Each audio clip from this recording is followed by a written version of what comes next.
పాపములను మోసితివే, నా శిక్ష అంత నీవు భరించితివే.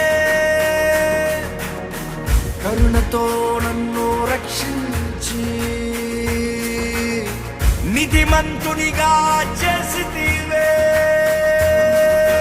నేను గెలిచాను, నీ చేతిలో గెలిచాను, నీ ఆత్మశక్తి